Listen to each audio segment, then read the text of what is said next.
प्रधानमंत्री मोदी साहब ने यहाँ पर जो ये गुजर बकरवाल कम्युनिटी के लोग हैं, इनकी पीड़ा को समझा है और देखा है लंबे समय तक, क्योंकि वो संघ के प्रचारक के रूप में पूरे देश में उन्होंने भ्रमण किया है, तो वो पीड़ा उनके मन में थी।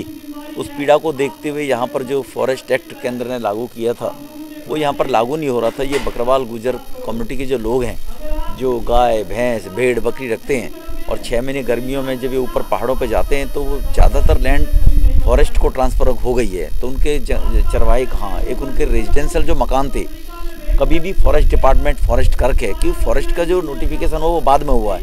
ये लोग पहले बसे हुए हैं, 600-700 वर्ष पुराने आदिवासी ट्राइबल्स लोग हैं। इसी प्रकार से यहाँ पर टीचर 2006 में भर्ती हुए थे, 4000 रुपये उनको सैलरी दी जाती थी। इस देश के लिए शर्म की बात है।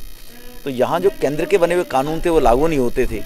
धारा 370 जब ख़त्म की और 35 से ख़त्म किया है, उसका परिणाम है कि अब इन लोगों को, उन टीचरों की सैलरी 2.5 गुना करके और नेचुरल 12 महीने तक उनको सैलरी दी जाए। ये सरकार इस पर विचार कर रही है, उसका नोटिफिकेशन जल्द सरकार करने जा रही है। फॉरेस्ट के लिए भी कमेटी बनाई है। कमेटी में 4 लोग ऐसे रखे जाएंगे जो गुजर कम्युनिटी के इनोसेंट लोग होंगे और अफसर भी होंगे, अधिकारी होंगे। उनके व्यू लेकर और जो इनके हित की बात होगी उसको प्रधानमंत्री करने जाएंगे। तीसरा, यहाँ पर जो बीमार गरीब आदमी हो जाएगा, उसको हॉस्पिटल की जो फैसिलिटीज नहीं प्रोवाइड होती थी, जो केंद्र की योजनाएं लागू नहीं होती थी, इन गरीब लोगों का हक 3 परिवार खाते रहते थे। एक गुलाम नबी आज़ाद कांग्रेस के नाम पर खाते रहते थे, एक एनसी के नाम पर फारूक अब्दुल्ला साहब, उनका परिवार केवल इस देश का दातार बना हुआ था जम्मू कश्मीर का, और एक महबूबा जी के जो पिताजी थे वो इस देश के मालिक, जम्मू कश्मीर की केवल 3 परिवार पनप रहे थे, बाकी लोगों के साथ अन्याय हो रहा था।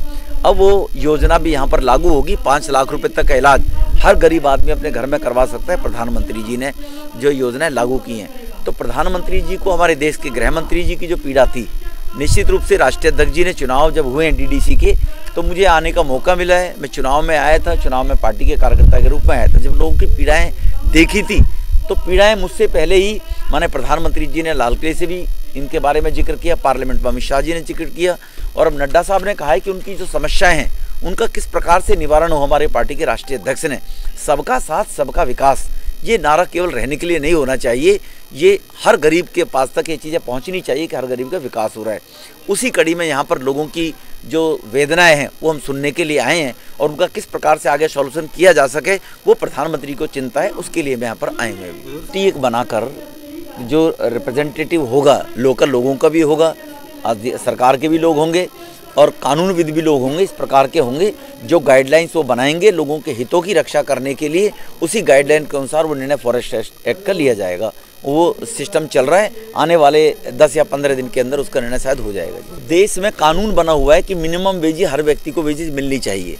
यही तो अत्याचार हो रहा था। यही समझने की बात है जम्मू कश्मीर के लोगों को कि धारा 370 हटने के बाद अब उनको उनके हक और अधिकार, क्योंकि जो हर व्यक्ति को मिनिमम वेजेस किसी काम को करने की हो, जो देश के अंदर कानून बने हुए हैं वो कश्मीर में लागू ही नहीं हुआ करते थे। वहाँ अत्याचार इन लोगों के साथ हो रहा है। अगर बात करें तो क्या करते, तो अब निश्चित रूप से वो सभी कानून यहाँ पर लागू होंगे, तो उन लोगों को भी निश्चित रूप से कम जब तक वो कम से कम टेम्परेरी तौर पर एडॉक बेस पर रखे जाए, तो मिनिमम वेजेस तो उनको दिया जाए ना जी।